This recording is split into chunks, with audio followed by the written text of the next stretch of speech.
As of now, we are building like there's no tomorrow. We will favor people that were testing from day one more than people that just recently came. Programmers are never satisfied, never.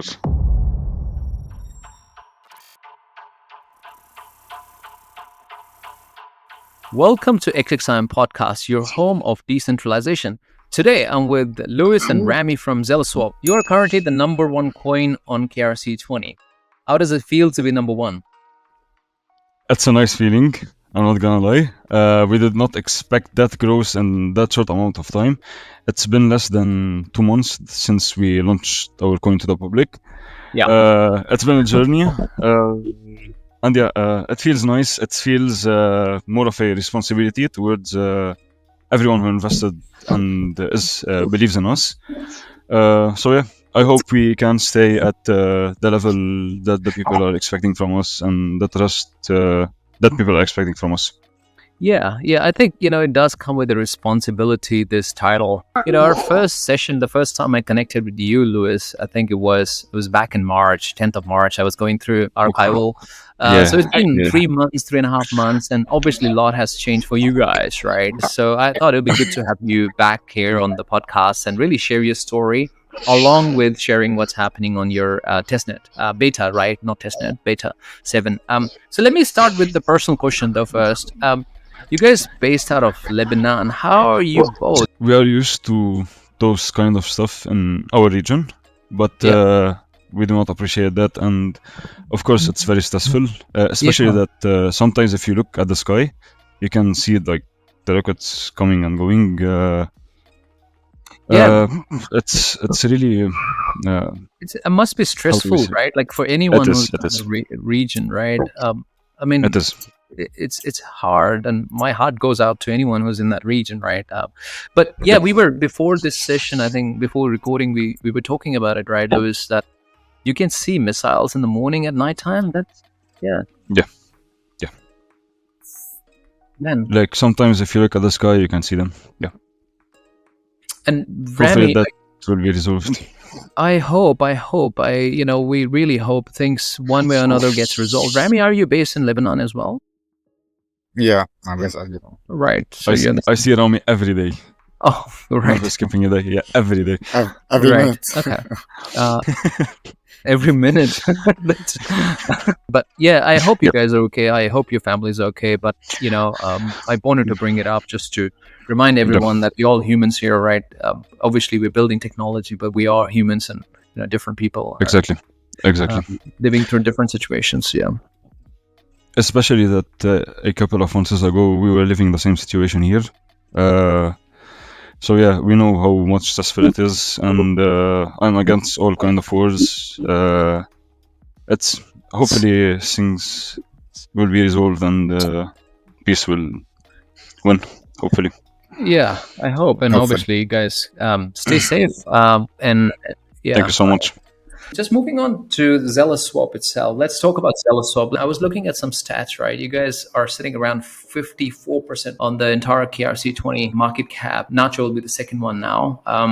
So how are you guys feeling yourself? Obviously, outside of what you're going to be building, do you have this feeling of satisfaction, feeling of like you are happy that it happened or you're surprised that it happened? Okay, so one thing, programmers are never satisfied. Never Satisfied. because your mind is always like, we can improve here, we can improve here, we can improve, as for the price action that have been going on and the growth we've seen, it's really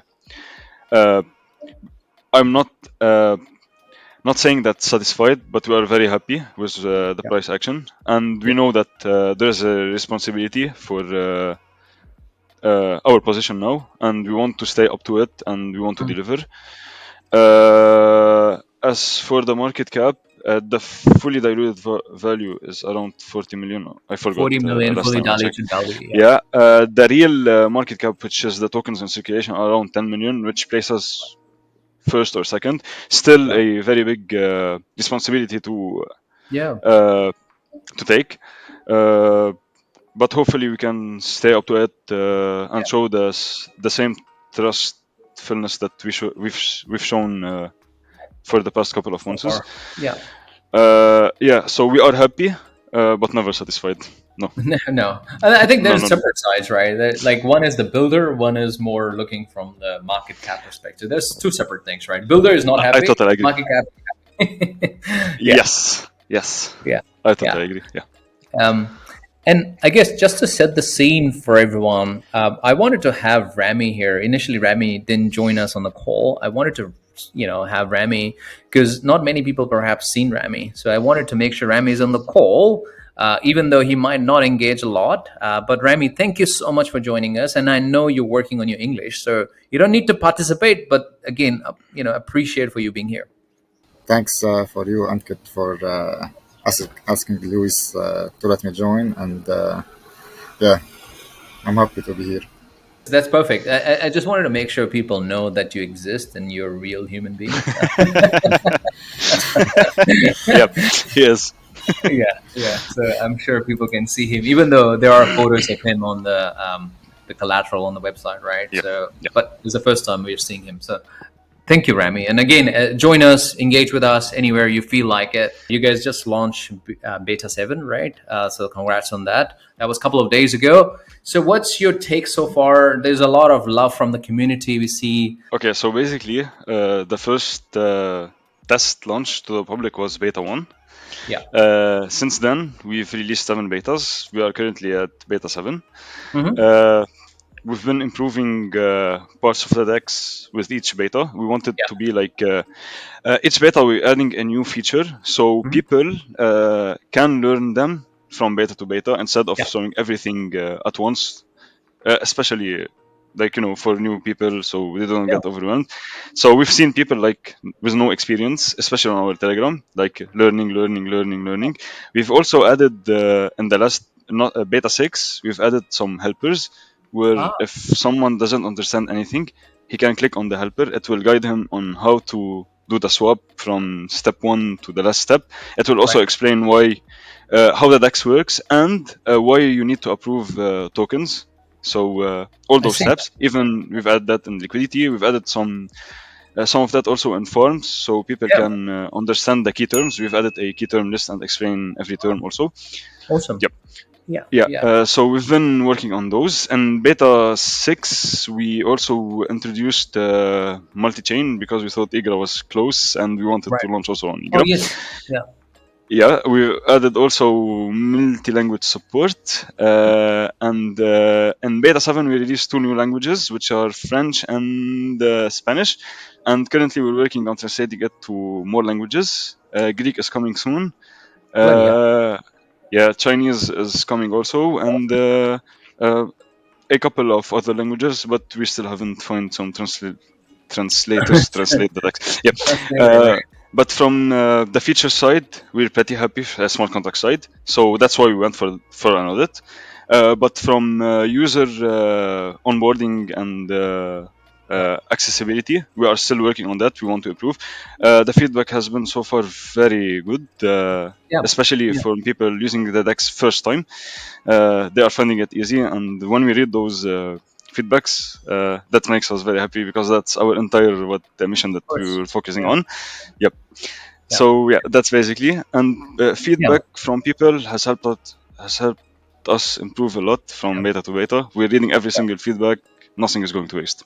I myself tried the first beta, I think, but haven't tried ever since. So I'm trusting you, and No, I'm no. trusting community. I see all the time. We see all the time amazing feedback you guys get. So that's well done to you guys. Thanks so And much.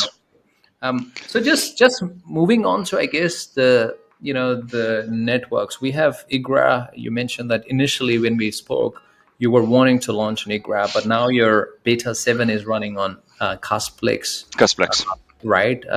So the plan is to be across both chains, or you want to move to one specific chain? So basically, as of now, we want to be on both testnets. Of Okay. course, we want people to test on Kasplex and Igra. We've been on the DevNet for a while on both of them. Okay. Yeah. I can totally say that both are really good solutions. Both are Yeah. working great as expected. Mhm. And I'm looking forward for both. The really great teams, always working, and Yeah. like I report issues directly fixed. Right. Really, I want to thank them for that. They are really good, both of them. As for us to where to launch, so basically, as you know, when we had the pre-sale, we raised some capital to buy initial liquidity. So for the past 2 months, we've been buying KRC20 liquidity to boost up liquidity into the protocol. We have enough liquidity to support launching on one chain now. So at launch, we'll launch on one chain, but users will start depositing. Right. When we think the liquidity is enough and we want to launch on another L2, we can remove those liquidity from that L2 and migrate it to the other L2 to support our launch, and then have people also I see. deposit. As of now, seeing from the feedback and from the testers, there are many willing to add liquidity, especially projects. So on the liquidity side, we are very good. So I think we can launch on both chains. Okay. So there are a lot of things you mentioned, right? Like around the how you plan to move liquidity. So I want to dive deep into it a little bit. It's a typical known problem within the Ethereum ecosystem, especially, right? Like where you have likes of Uniswap. Not many people perhaps know that Uniswap, I believe, is running across 15 different chains with fragmented Yeah, liquidity, something like that, right? exactly. 14, 15 chains. And I think I was looking at Pancake Swap. They were across like 41 chains, and it blew my mind. It was like you need to have. It's not that they have the same liquidity pool. You have to actually create for each chain Different. liquidity, different liquidity.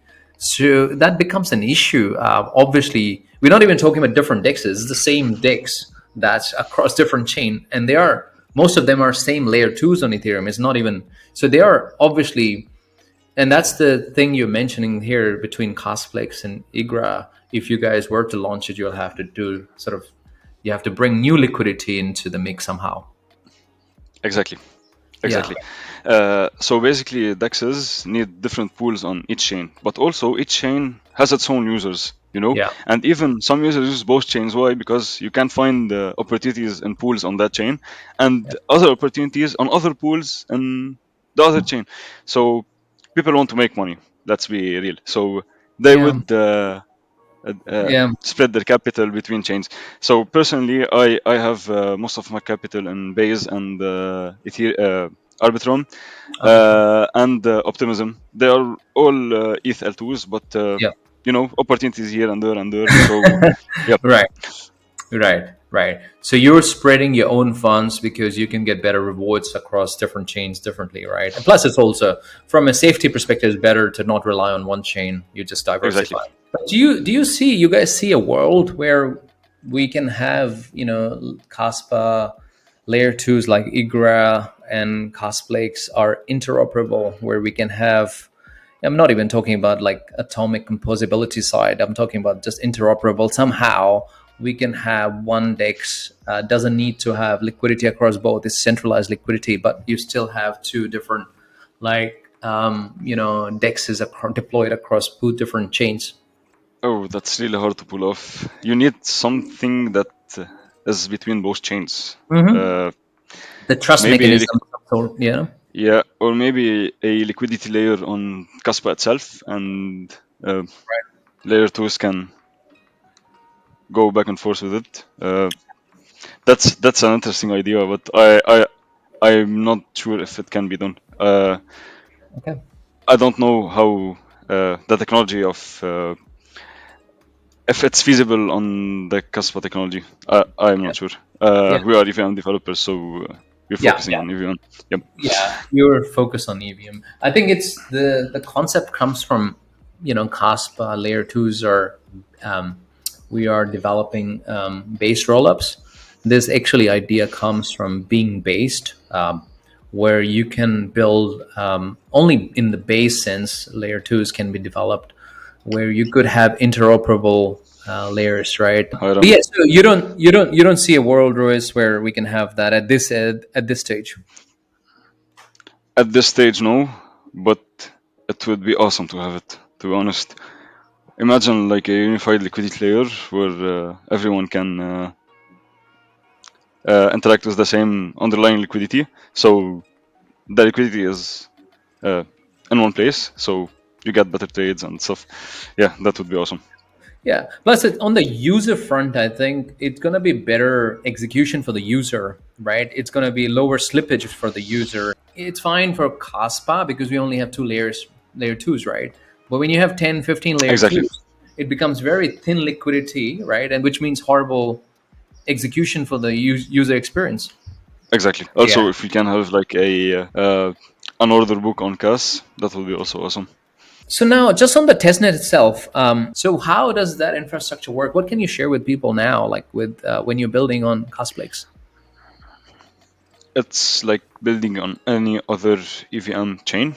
Okay. You get an RPC, a WebSocket endpoint.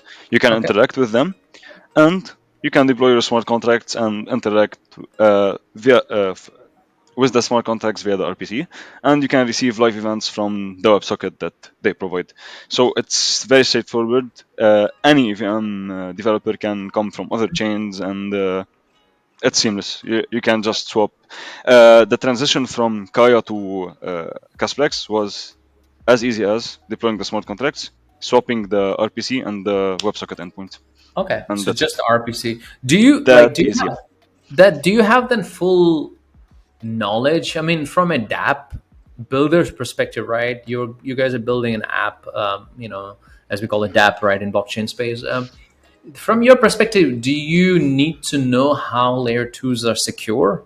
Because layer two security is inherently doesn't come from layer one, right? In this case, so do you like spend time learning how the layer twos are getting developed and how they need to provide to the builders and also to the users how secure they themselves are?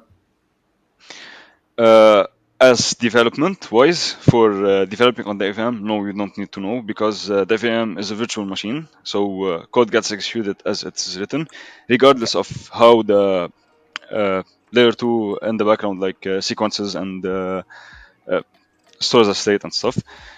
Basically, if it's fully EVM compatible, no, Right. you just need to learn the EVM stuff, the development stuff, and you don't have to worry about how the things are behind the scenes. As for the layer 2, behind the scenes of the layer 2, I'd love to dive deeper into them just to learn. Uh, uh, it's we're not experts in it, but we like looked at a little bit on Igra and Kasplex L2. Personally, I can't say if which approach is better, or Yeah. because I'm not experienced in that. But I would love to see them being like audited, both of them, from top auditors. That would be awesome, and that would build confidence within the users. Yeah. I think, us being the users ourselves, we love to know more from both of them, right? How secure you are, and how, who's auditing you, who's actually going through and checking the code. And I think from my perspective, it is even more important because when the builders actually, like, we have you guys, right? You have actually built a lot of value on top of layer twos already, right? The value exists today. It's not the future value, right? Yeah. The layer two is actually going to be coming soon, right? So I think for me, it is important to know a lot about layer twos for you guys, but also for the community to understand how they build, Exactly. how the security model works. And I'm sure people will start to ask these questions as the things start to happen within them. Yeah.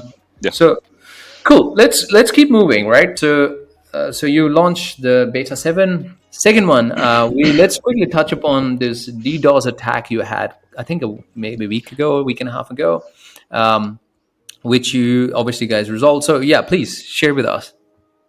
Okay, we did not experience one DDoS attack. We've experienced multiple. Let me guide you through.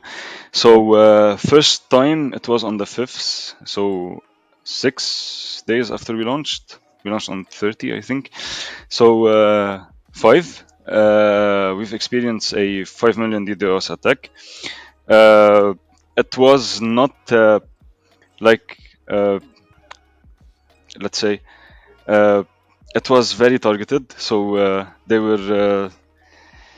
So instead of saying multiple requests from one multiple requests from the same IP, they divided into a lot of IPs, like 20, Ooh, 50, I see. 50,000. Yeah, and they know that we have like a rate limiter for 400 requests per minute on each IP.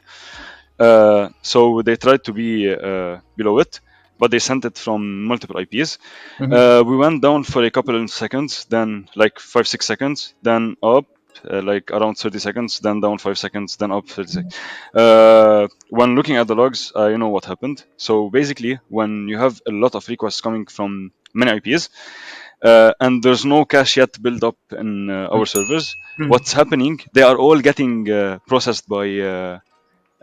our servers until the cache is built up, and then it will handle them easily.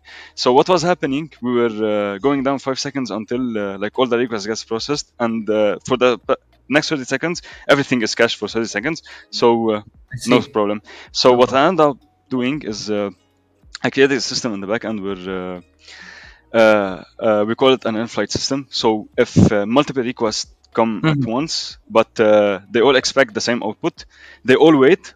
Only one of them gets processed, and when it stops, it copies its response to all the requests that are Right. waiting, and they all said. So we've basically solved that issue.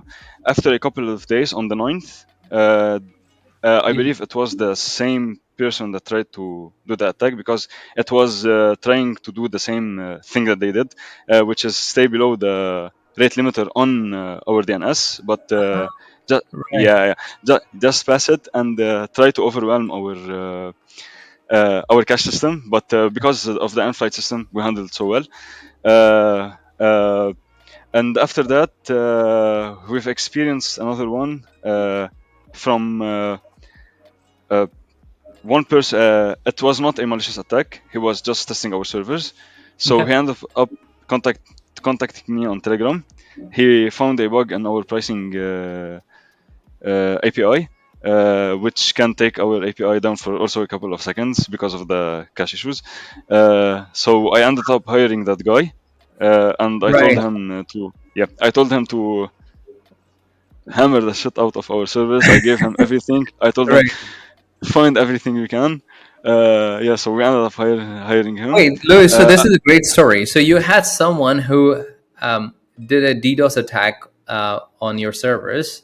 Uh, then he messaged you on Telegram that they found some bugs on the APIs. he found a bug. Yeah. He contacted me. We I told contacted you on him that Telegram. Right. I think that everything is alright with our Right. backends, because we've experienced Right. DDoS attack and stuff. But he Right. said no, there's it. I said like show me. He did the attack. Servers went down. I told him, come, you're hired. Okay. I see. So, so Yeah. you initially thought it's working fine as it should, and then he Uh, disproved you. And then you were like, totally. okay, I need to hire him. Like a good Yep. engineer, you should hire him. He And is then, a really good engineer. Yep. okay, that's a beautiful, beautiful story. I'm sure everybody's gonna love it. And so now, and that was the last one, right? Where you had 17 No, million. Oh, that's more. no. Okay. Okay. 277 million, the last one. Okay. Not the last one, the one previous that one. 270 million was not targeted at us. It was at our APIs, because we've added since then more rules to our uh, DNS level rate limiter and caching. So we have two level of caching. We have one on the edge and one on our servers.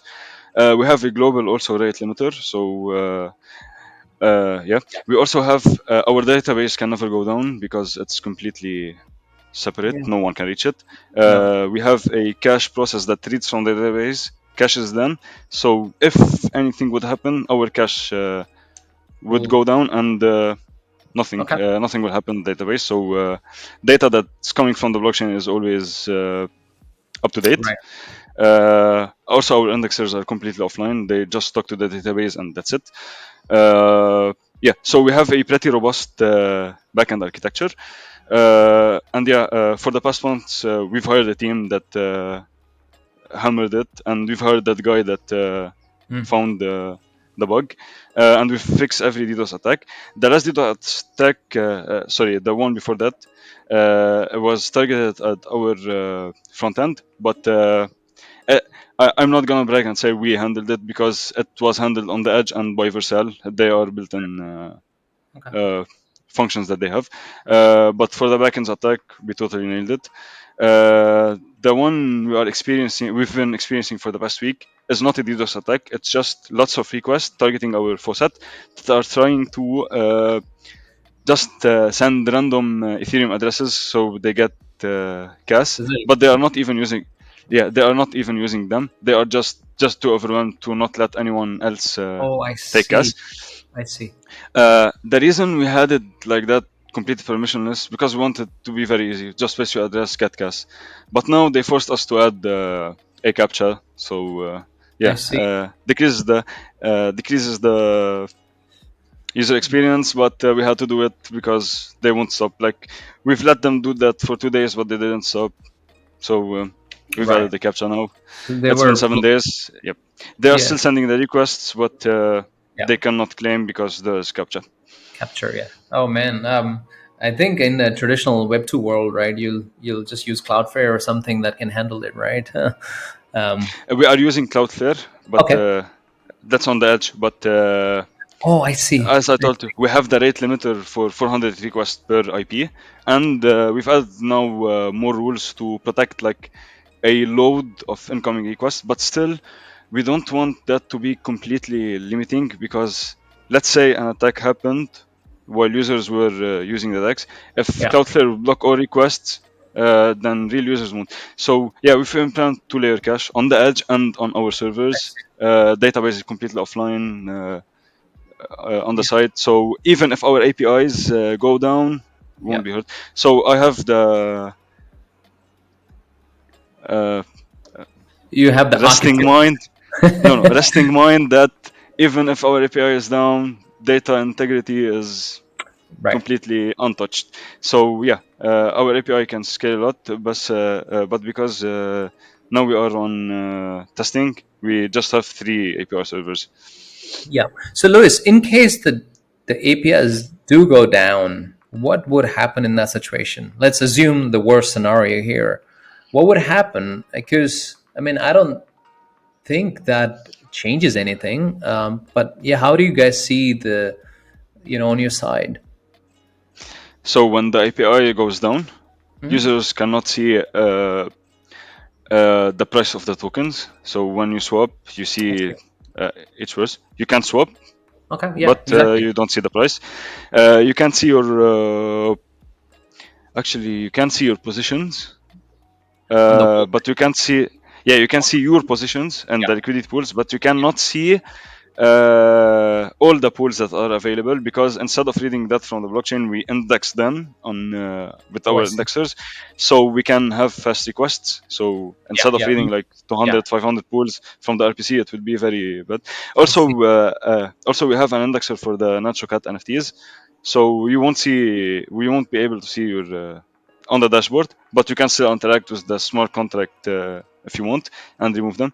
It's just an API with them. We can just increase the number of APIs and increase the server capacity, and it can handle it.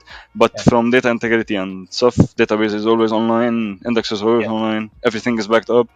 No, so I think it's just the front end experience would get worse in case of attack, but nothing on the blockchain would be tempered with.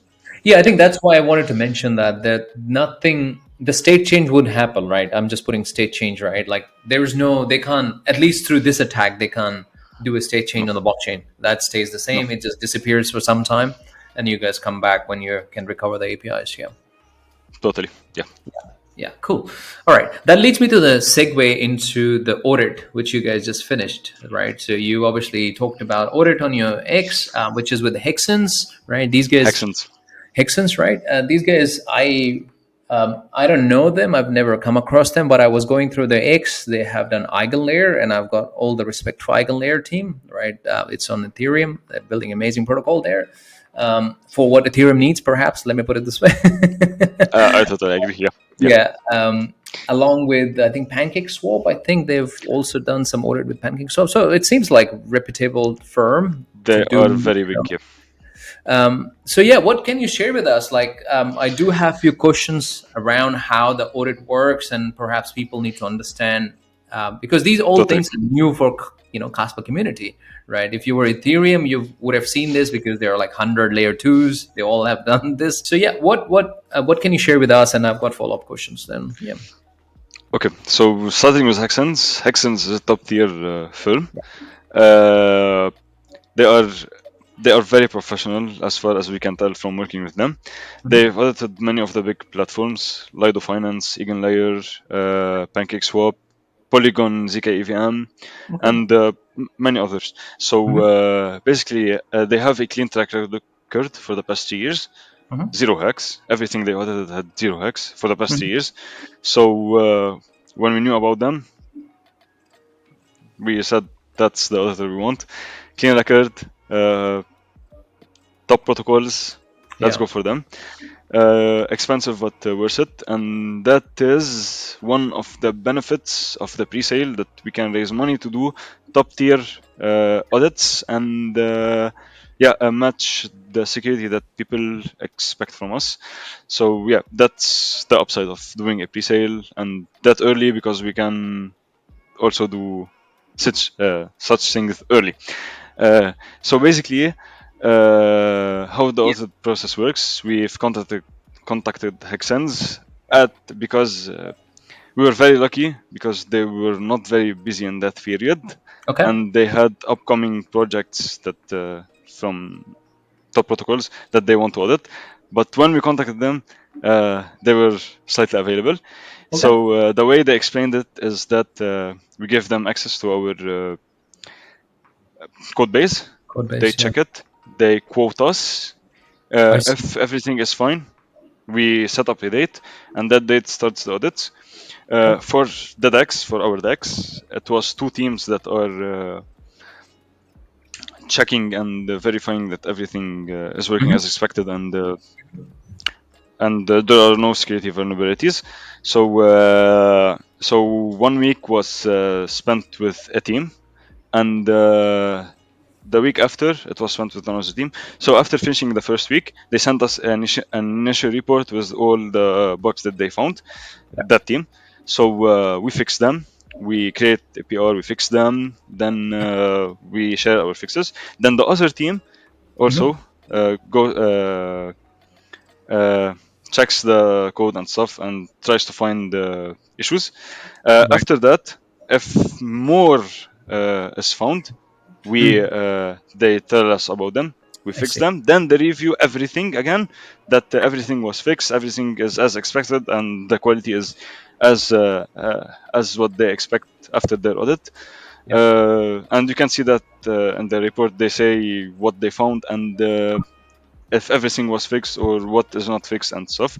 So yeah, basically that was the process. It took a while because we were not just the only one being audited. So we went for a double audit with Moonbound. So also Moonbound is audited by Hexens. I see. Yeah. Right.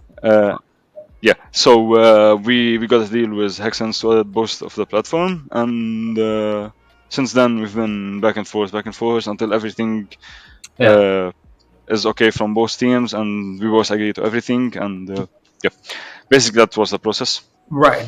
So few things that are standing out to me, right? The first thing is, as you explain the process, that typically, I've in the past, in the Web2 world, I've dealt with KPMG and Deloitte, right? So for me, when I was thinking, I've never done smart contract audits, but when I was thinking like when you go to these big fours, or in this case, obviously Hexons, right? You have to request what do you want audit on, right? So as a company that's requesting that, right?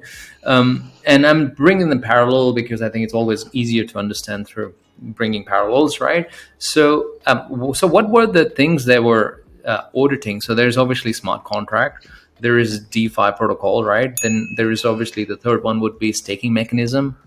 So what exactly were what you requested them to audit? Okay, so if you actually read the report, they state that what the smart contracts that have been audited. So basically audited everything related to user funds. Everything that has some monetary transaction is audited. Our modified Uniswap code is fully audited from the factory, the router, and the pool itself. We've also audited our stacking mechanism, the NFT stacking, and the infinity pools. So that's also been audited. And our last mechanism is the farms. We've also audited that. So everything that users put money in is audited. Also, we've audited our WCAS contract, RAFCAS, because it's the most interaction on the DEX will be through WCAS because you cannot interact with CAS. So we've audited that. It's basically a clone of WETH, but we've updated it to the new version of Solidity, and we wanted it to be audited, so we asked Hexams also to audit it. So everything monetary is audited. Right, along with the staking mechanisms also, because that's monetary as well, right? Yeah, I said the Nacho Cat NFT stacking and the infinity pools. All right, sorry, thank you. Yeah, and did you say the report is public, so it's out there on your X? Oh yeah, it's on our X. It's a link to Hexen's GitHub where they have all the audits for all the protocols they audited. If you scroll down, you would see one ZealousSwap updated. That's the one. Right. And I guess just for curiosity, how much would they charge for something like that? A lot. I mean, I know it'll be like somewhere between 10 to 50K. Which side we're talking? Like on the higher end or the lower end? On the higher end. Even higher than that. I see. I mean, given it's a decentralized project that you guys are building, right? I think I'm sure you'll have to put it out there sometime. We since we started back then, like a couple of months ago, we've promised everyone that we will have top tier audits. We will do our full due diligence. Sorry. Due diligence, yeah. So they gave you a report, and you highlighted that before. These guys give you a report. You go back and forth with them. If they tell you there are some issues, you just fix them. The process happens for a couple of weeks, couple of months, depending on obviously how big the protocol is. And then from there on, it's say, hey, there's a tick there. These guys published a report. It's good to go, right? So that's the process. You've just gone through it. Exactly. They create an animation, so we do co-marketing. They post it on their X, and we can post it or repost them. Okay, right. Which is what happened, right? They posted as well. Exactly. That's the boring bit, talking about the audits and stuff, right? Let's talk about the exciting the beta 7 stats that you posted I think a couple of days ago, and these were just mind-blowing, right? I was looking at some of the numbers. I was like, man, you have 214,000 swaps that's been done on the beta 7 alone, right? That's a big number, right? 284 liquidity pools. I was like, okay, I wanna go through with these with Louis and break down each and everything. So what was the number that blew your mind? Because there was like around 700,000 transaction you did on the beta 7 alone. Okay, so a couple of days ago, we posted our first stats. Let me pull them up. I don't have them on my mind. Yeah, I have them in front of me. Not the ones we posted yesterday. Oh, not the ones. Okay, there's more. No, before. So just to know how it was, how it grew. Okay, so on 8th of June we posted that. Now, so after 11 days. Yep.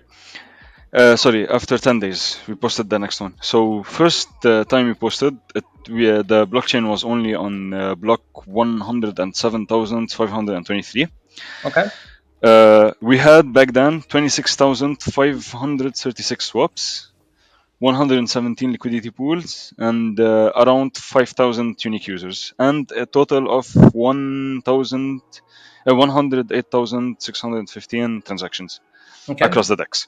Right. Not just swaps. Back then, we were controlling around 82% of all that related activity on Kasplex.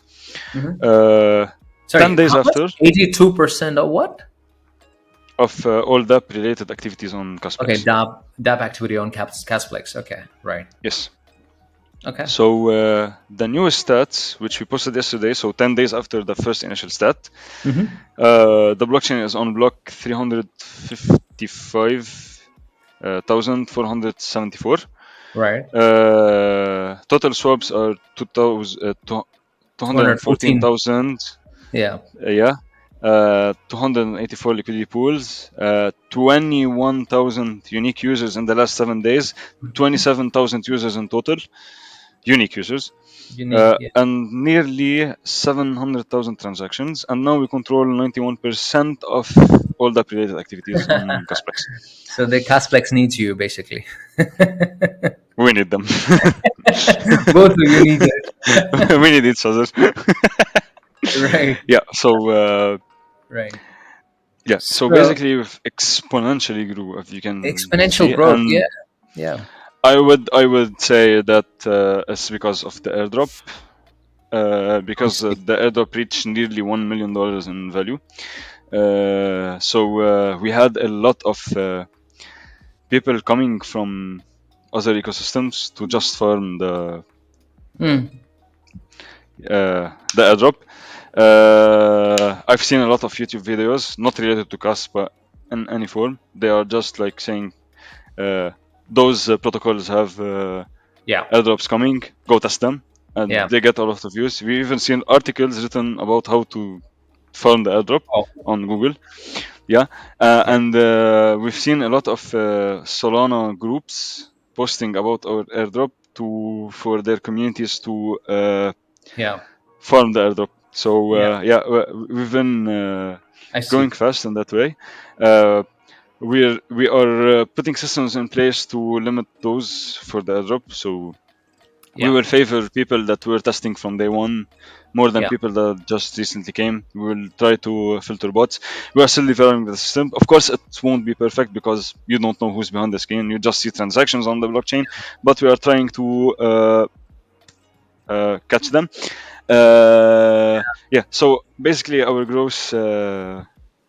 I think I can relate to that. Also, because people on the cast are testing and are happy with the DEX so far. Yep. Yeah. I think Sybils is a known problem within the certain ecosystem layer twos on Ethereum, right? Where people create, there's one person, they'll create 100 accounts because they all can claim airdrop. Right? And I mean, one of the funny example that comes to mind, I think is ZK Sync, I believe, or one of the ones, ZK Sync, I think it was, where you have like 100 million plus users before airdrop, snapshot. And then post that, it was like less than few thousand people. Like it just dropped drastically because everyone was there till the day the snapshot happened, and they were running Sybil farms. Do you think these are real numbers? I mean, these are not. Yeah. I just did a quick calculation, right? 21,000 unique users did 214,000 swaps. So that's around 10 swaps per user. That doesn't feel that off. Yep. Basically, the unique users are real users that we sent. We have for the past 21 days that we've been up, 20 days, 21, we have 27,000 unique users. How we detect its unique users, we don't look at the wallet count because the wallet count is much higher. We look at people that interacted with the unique IP addresses that interacted with the front end for more than a minute. That's how we count that it's a unique user, a unique IP address that was interacting for a minute with the front end, not just sitting like there. Okay, I see. So a Yep. unique user for you guys is someone who's interacting for over 60 seconds. That's how you calculate. Right. Exactly. So not Because just we the wallet can't. cap, right? No, Not no, just no.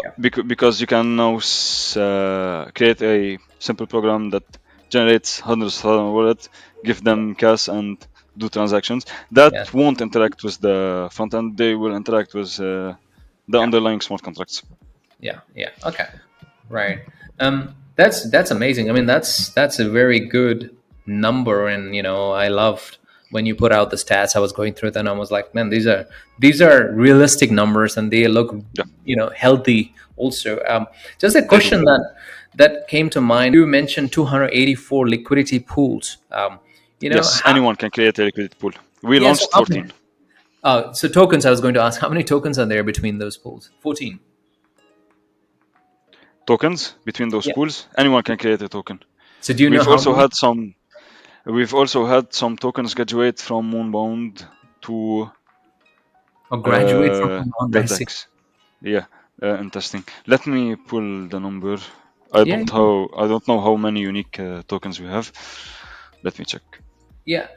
And while you're looking at it, I do have another question, which Yes. is an interesting one. The another question is, what is the difference between transactions and swaps in this case? Swaps is a swap. Between Where different you assets? Yeah. Yeah. Transaction is any kind of transaction that happens on our protocol. Stacking on stacking, farming on farming, stacking NFT, removing NFTs, Got it. putting. Yeah. So basically, what we are doing to let people test everything, we are not basing on the trading volume, the airdrop. We are basing on the transactions. We want people to hammer the DEX. First of all, it's beneficial for the L2, so they can see lots of transactions happening, and they can see how it will be performing. And we can also see our indexers and our infrastructure, how it's handling all that volume. So far, zero issues. Uh, uh, the layer 2 has been also great. Today they are doing some upgrades, so it's a little bit down, but so far perfect. I would Awesome. say. Yeah. Yeah. Couple No. of RPC issues, but Okay. testnet understandable. Also, always they are doing upgrades on the L2, so that's understandable. But so far, amazing. Yeah. Yeah. Yeah. Okay. And yeah, so any numbers on number of tokens? Still loading. Still, oh yeah, okay, right. So you're running something in the background. Yeah. Right. We should have given these tasks to Ramy. Ramy, yeah. So you want the unique number Oh, of just the number token of that tokens. Just the tokens. I was yeah. 235. That's amazing. As So of these are the yeah. KRC20 235 tokens. No. Anyone can create now an EVM contract for a ERC20 token and put it on the DEX, create a liquidity for it. That's Ah, why we have so many. Yep. I see. And I can confirm that 2 of those tokens were graduated from Moonbound. Right. What does that mean, graduated from Moonbound? Sorry, I'm not following Moonbound. Okay, so do you know Pom.fun? Yeah, I know. Similar. It's Yeah. a similar platform for KASPA, but it's built by the Nacho team. But it has features in place that shares revenue with the creators, limits the potential of having a rug pool, and Right. it shares revenue with the NFT stackers and Nacho stackers, both on our platform. So if you have people stacking Nacho in our Infinity pool, they will receive they receive Nacho revenue share, and people that are stacking NFTs on our platform, they will also receive revenue share from Moonbound CAS revenue share. KASPA. Okay. Right. I need to check Yeah, it out. Yeah, it's it's not yet out. It's in testing, yeah. but it will soon be. But we were testing it a couple of days ago, and very good. So part of the money you guys raised, right? The plan was to have protocol own liquidity. Where's the capital sitting there? Are you earning some yield on it? Okay. Basically, we're on testnet. We can't No, earn of yield course. on that. Yeah. Yeah, it's safe in a wallet held by the Nacho team, as we promised. We will not Yes. touch that liquidity until we are in mainnet. We don't have access to it. We just got like chunks of it to buy the liquidity we need and then sent it back to that wallet. It's sitting currently at the top holder of our ZEAL token. Also, so that wallet also holds everything, every liquidity that we Okay. bought. As for the POL system, it's a different system than that. The POL is generated with every swap that happens. So a part of that transaction fee is going into the POL. Those liquidity will be initially used for bootstrapping liquidity in the protocol, can be migrated to I see. another L2 if we need to See. migrate liquidity support. And later on, when we have lots of liquidity in the protocol, we can start like removing a bit of them and using them for development. But as of now, it will be used for bootstrapping initial liquidity into the protocol to support every trades of every trader, and everything is transparent. You can see them. We had a post that disclosed which projects we bought, and maybe we resume buying later. But for now, it's all in the wallet. You can see it. It's the top wallet of the ZEAL holder. Okay. So the last one for today, which I wanted to ask you, what's your view on competition, right? We have KASPA.com started to build a DEX using V2, right? Sion is amazing there. And, I mean, I love competition. So I just wanted to hear from you guys. And we spoke to KASPA Finance also, I think last week. Those guys bringing Uniswap V3. So what's your take on the competition that's coming to KASPA? My take has never changed. As we spoke the first time, I told you I love competition. We need competition for a healthy ecosystem, and competition allows for opportunities such as arbitraging and having multiple price oracles. So instead of building let's say a lending and borrowing platform on one oracle that can be hacked, we can build it using two price oracles that will that will make it far harder to hack. And the more we have, the more we have on-chain price oracles and options, and it would be easier like to get flash loans or flash swaps to liquidate people on other types of protocols, so we keep the ecosystem healthy. As far as the competition itself, the DEX competition itself, we love the competition. We need to see. I hope they guys succeed, and also they build great products. We need competition to survive. One DEX is not ideal because they won't be pushing to improve. Let's be honest. The innovation doesn't happen. It's just one. You will get lazy. Let's be honest. As of now, we are building like there's no tomorrow. We're building, and like Uniswap will come tomorrow to L2. That's how we are building. We will not stop. I would love to see competition. I wish them good luck. I'm a big fan of arbitraging, and we need also that. Yeah.